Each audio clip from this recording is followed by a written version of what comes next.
So, ladies and gentlemen, allow me to invite my good friend, Dr. Fred Okengo Matiang'i, to the floor.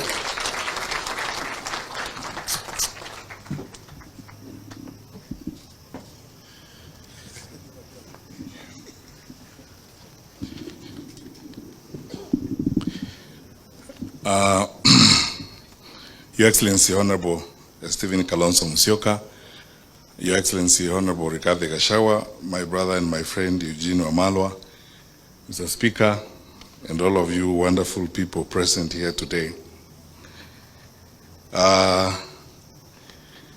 For clarity, the Honorable David Murathe, who was being talked about, is my colleague member of Jubilee, the Vice Chairman of Jubilee.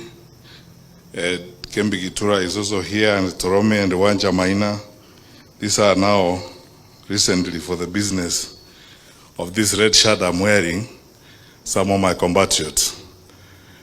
And thank you all of you for being here. Because we are not going to make long speeches, I want to start first of all by congratulating Honorable Muturi for doing this book. In the 90s, I'm actually looking forward to reading it. In the 90s, in the mid-90s, I served on a small committee with Professor Henry Ndangasi and the others in designing at the graduate school at the University of Nairobi a course that we called the African Autobiography. Because for those of you who may be students of literature and linguistics, the autobiographic genre became new to Africa, probably late 60s and early 70s, because autobiography was mainly a predominant genre for Westerners in terms of writing. There are many theories you could go into on that particular basis, whether or not Africans didn't have stories to write or Africans didn't have to write about their lives and so on and so forth. But it's gratifying to see that now in Kenya, the genre has not only taken root, but it's very vibrant and present. And we are looking forward to reading what J.B. Muturi has done. But most importantly, I spent about 9 years working on legislative strengthening. And this is where I interacted actively with J.B. Muturi when I ran the Kenya Parliamentary Strengthening Program as first of all the Deputy Director, then Country Director for Sunni, and then later on the Regional Director for East and Southern Africa. We served together a little bit. I was reminding JB now on the ALP project, the African Legislatures project, when we did an analysis and put together data on Africa's 48 legislatures. What makes parliaments work, what makes parliaments tick, the characters and the types of parliaments and so on. JB has always been a very resourceful person. In fact, I could be forgiven to say that on the African continent, when you look at experiential exposure and education on legislative work and institutional development in legislation, JB could be one of the about 5 or 10 who have built that body of knowledge and experience in legislative practice that you could actually consult, very much like the big speakers we consult from the Commonwealth Parliament, like the Lok Sabha in India and Australia and so on. I remember many things. I was asking Eugene what I should reveal and what I shouldn't reveal. Then Eugene kept reminding me some of those are too sensitive to reveal. But I remember how we had a lot of discussions with JB the first time we started implementing the new constitution on how the president should behave when he goes to parliament. Because the big debate exists whether or not when the president enters parliament, he should actually sit down in parliament, because the president is not a member of parliament. And if you look at the body of knowledge that exists, especially from the US Congress and the others, because the president is not a member of the assembly, he walks in, puts the report on the table, reads the speech and walks out without sitting down because he's not a member of parliament. Then we had a long evening with J.B. Muturi. And I was very fascinated by the authoritative basis on which he made his decisions. He pulled out all manner of authorities and so on. And as many of you who have been through this experience would attest, it was an intellectually fulfilling experience to see our own speaker getting into that space in a very authoritative manner and very exciting way. So here is my request to you, or my ask, JB. I'm going to, I've not read your book, so I'm going to read it now.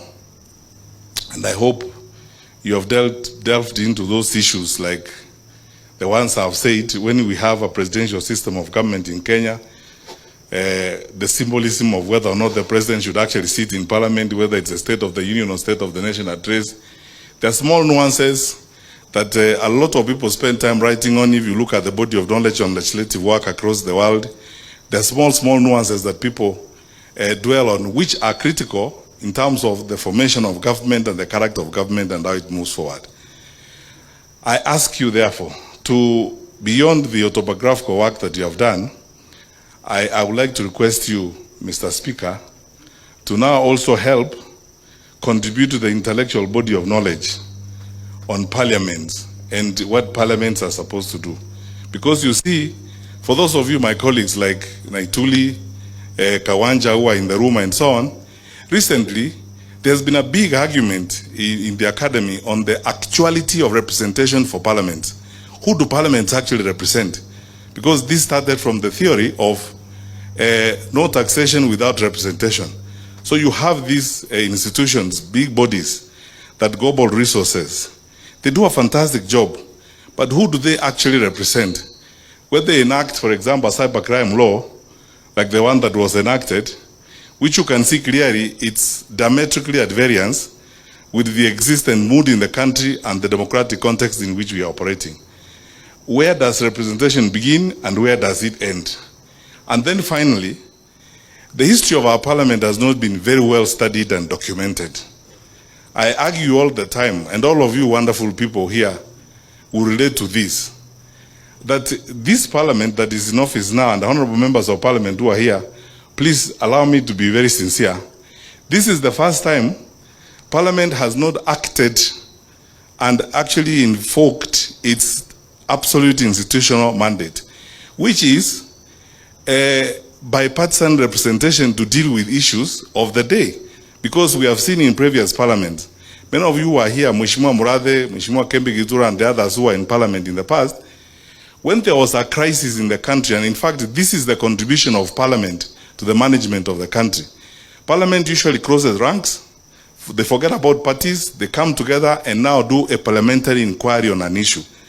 When the Gen Z demonstrations happened in 2024, and what happened in parliament happened, quite frankly, from a government point of view, and as somebody who has been a cabinet minister, I thought that the executive branch of government was going to take advantage of an absolute opportunity available to them, ask parliament to have a bipartisan inquiry on what had happened, so that then they can follow and provide even an opportunity through which expression and discussion would happen on the challenges of Gen Z and what was happening in the country. Now, we haven't seen that rigorous use of the institution of parliament for the good of the country, where, for example, investigations like those would happen. And both parties in government and parties in the opposition would sit and deal with those kinds of issues. When children burn to ashes in a school here, 21 of them, you expect a complete and thorough bipartisan investigation by parliament. No, none of us here, I don't know whether there's anybody even in this room who knows how many graves are in Shakahola and how many people died there. No thorough bipartisan parliamentary investigation. This is why there is now a big debate on the actuality of representation for legislative institutions. Who do they actually represent in the long run? Are they acting in the good of the people, or are they acting in the good of the political environment of the day? But anyway, such is life. Thank you so much, my brothers. And JB, you have done all of us proud. Continue to do what you are doing. But I would like to, because you have now shown us the way, please, I know you have a lot to offer. You have much more to offer than this book. So I encourage you, Godspeed, as you give us the next phase of this, and may God bless you.